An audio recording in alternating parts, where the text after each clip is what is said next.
Opera, the moment of La Bohème, when you get into it a little bit at Lincoln Center, I think you've been prepared for that from the very beginning of the film, when you saw the scenery being loaded on the dock at Lincoln Center and Cher's character downtown in Brooklyn.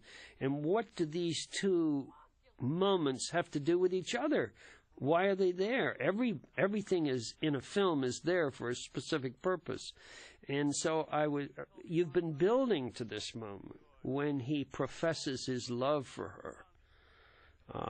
After this wonderful experience of going to the opera.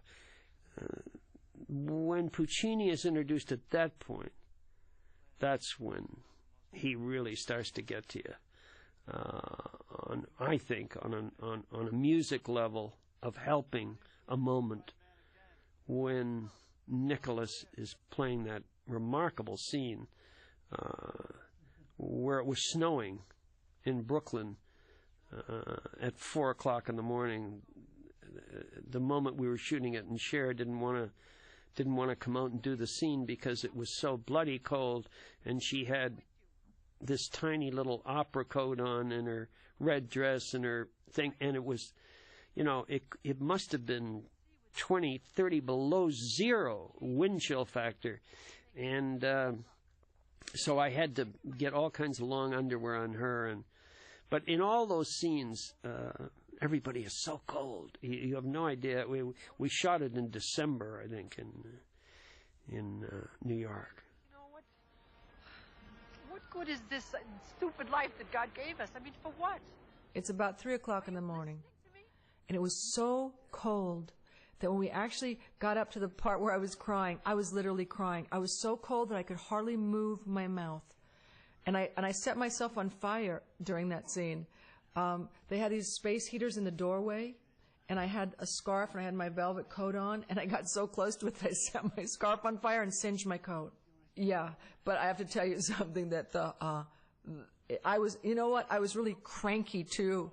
So I was like frustrated and cranky and angry and cold, and I wanted it to be over, and acting. And I don't know in which, what the recipe was, but if you look at it, you can see all those things. And you can see that I'm having a really hard time moving my mouth, and the frost is just pouring out of it. She's so cold she can hardly react. I mean, she is so cold, you can't tell whether she's reacting to the scene or whether she's just crying from exposure.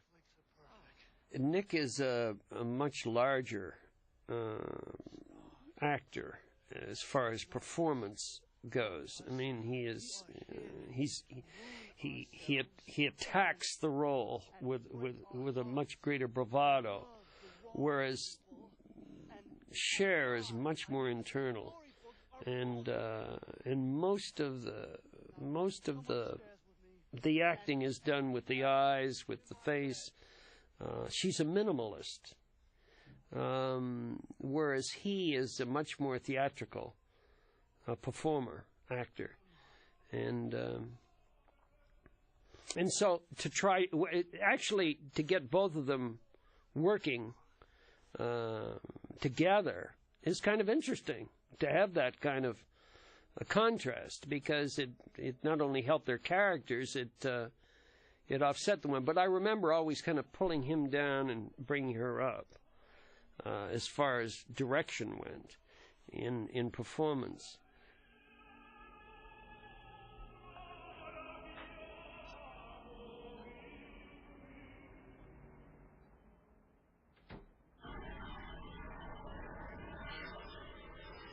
Well, as you know, I work in many different forms. I came from live television, so with a musical background. From the beginning of my career in Hollywood, everybody was giving me comedies, Doris Day comedies, another Doris Day comedy, a Dick Van Dyke comedy, Barry Levinson comedy. Because I guess I do think humor plays an important part in our lives. I think one of the most difficult things in the world is to make people laugh, and I don't think people respect comedians as much as they should. Oh, so Norman came up with this. I didn't write this. Mr. Johnny comes back from the airport, and he takes off with the cab, but he leaves his luggage on the curb.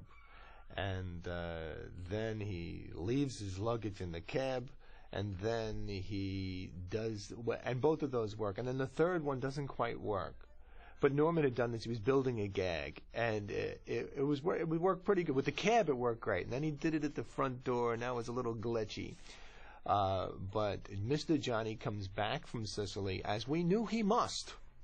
But yet, when he comes back, we're not ready for him, because he left so conveniently. I think I was always searching for a human comedy, a comedy that I could identify with in very real, simple terms. The realism of Shanley's writing, for me, becomes very exciting. The relationship between Olympia Dukakis and her husband, and I think these relationships are just what I was looking for. I want to talk to you. The scene between Olympia Dukakis and Danny Aiello in the living room, I think, is one of the best written scenes, the most insightful scene when it comes to Shanley's screenplay being about life and death and about